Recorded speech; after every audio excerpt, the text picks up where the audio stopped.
A US court has won a default judgment that Iranian officials, including its supreme leader Ayatollah Ali Khamenei, provided help to the 9/11 hijackers behind the worst terror attack on American soil. The lawsuit was filed by the families of the atrocity's victims. There was no Iranian representation in the court. Let's talk about this with Jamal Abdi from the National Iranian American Council, representing the Iranian community in the United States. Thank you for taking the time to be with us. So how valid do you think this court ruling is?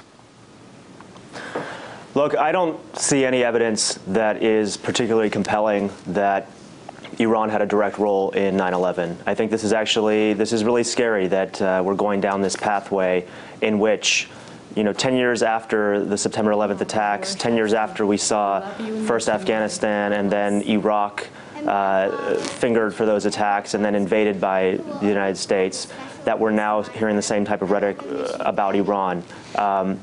Like I said, everything that I've seen has been very tenuous. There's allegations that the travel of some of the hijackers was facilitated through Iran.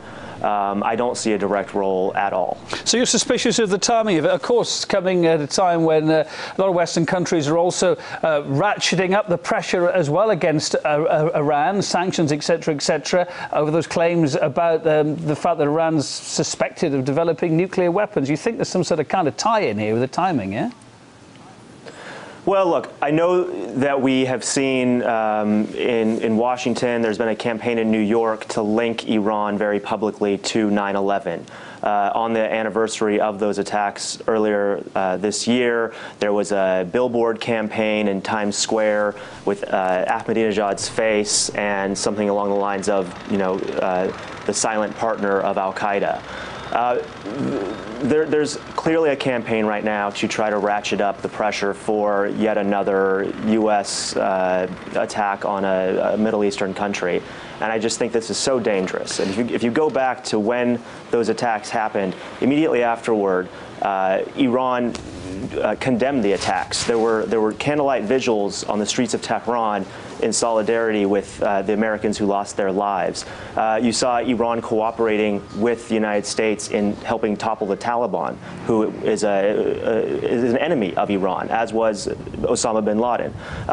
What we're seeing now is this strange self-fulfilling prophecy process, and I'm worried that this is exactly what we saw with Iraq. This is a campaign to go to war.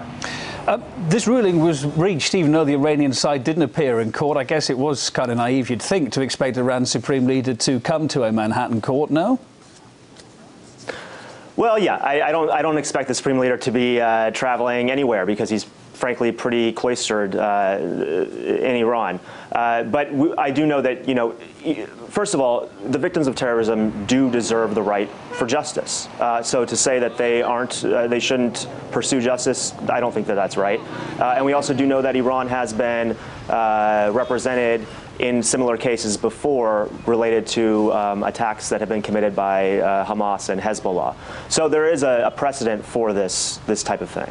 And Jamal, this court ruling also said that Iran's Shia leadership and Al-Qaeda's Sunni operatives set aside their mutual hostility to unite against the US. How likely a scenario is that? Well, I don't find it particularly likely before 9/11, but I will say that given what has happened in the Middle East since those attacks, with the war in Iraq, with the war in Afghanistan, you have natural enemies like Iran who had a real interest in seeing a stable Afghanistan and has an interest in seeing a stable Iraq, finds themselves now with an interest in not opposing groups that they would otherwise be opposed to, like the Taliban. So, like I said, this is a self-fulfilling prophecy. And it's very dangerous. Jamal Abdi from the National Iranian American Council, thank you. Thanks.